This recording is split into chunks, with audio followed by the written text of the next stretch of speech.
Hi friends, welcome to Appa's Kitchen. இன்னைக்கு lunch பாக்ஸ்க்கு செய்யக்கூடிய ஒரு ரெசிபி பார்க்கலாம். அதுக்கு கடாயில 1 டேபிள்ஸ்பூன் நெய் சேர்த்திருக்கேன்.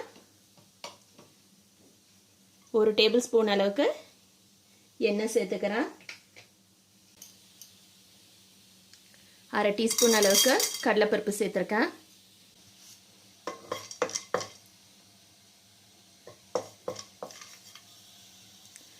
கடலைப்பருப்பு பொரிஞ்சிக்கிட்டு இருக்கும்போது கருவேப்பிலை சேர்த்துக்கலாம்.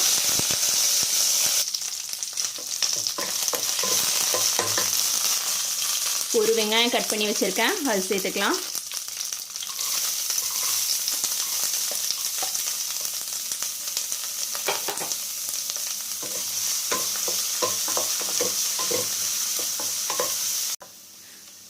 பூண்டும் காஞ்ச மிளகாவையும் இந்த மாதிரி இடித்து வச்சுருக்கேன், அதை சேர்த்துக்கலாம்.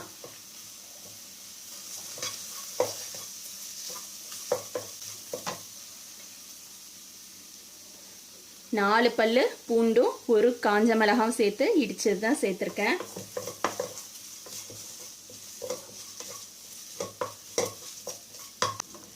கால் டீஸ்பூன் அளவுக்கு மஞ்சள் தூள் சேர்த்துருக்கேன்.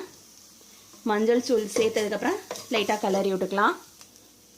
மஞ்சள் தூள் சேர்த்ததுக்கப்புறம் நல்லா கிளறி விட்டுட்டு நம்ம வேக வச்ச சௌச்சௌ சேர்த்துக்கலாம்.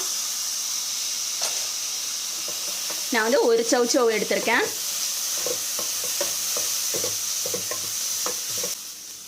தேவையான அளவுக்கு உப்பு சேர்த்துக்கலாம். கொஞ்சமாக மிளகுத்தூள் சேர்த்துக்கிறேன். நமக்கு காரத்துக்கு காஞ்ச மிளகாய் இடித்தது போட்டிருக்கோம்ல, அதுவும் இந்த மிளகுத்தூள் மட்டும்தான் காரம். கொஞ்சமாக ஜீரகத்தூள் சேர்த்துக்கிறேன்.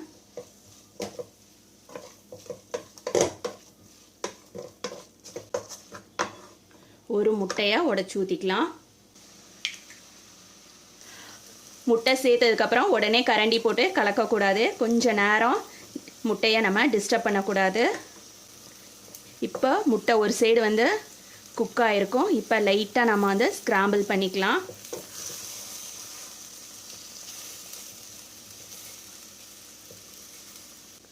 முட்டை ஸ்க்ராம்பிள் பண்ண உடனே நம்ம வந்து சாதத்தை சேர்த்துடணும்.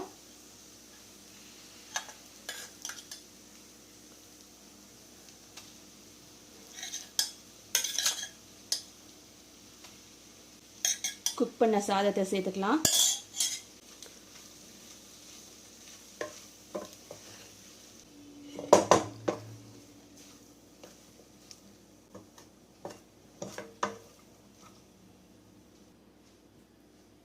நம்மளோட சௌச்சௌ முட்டை சாதம் ரெடி ஆயிடுச்சு.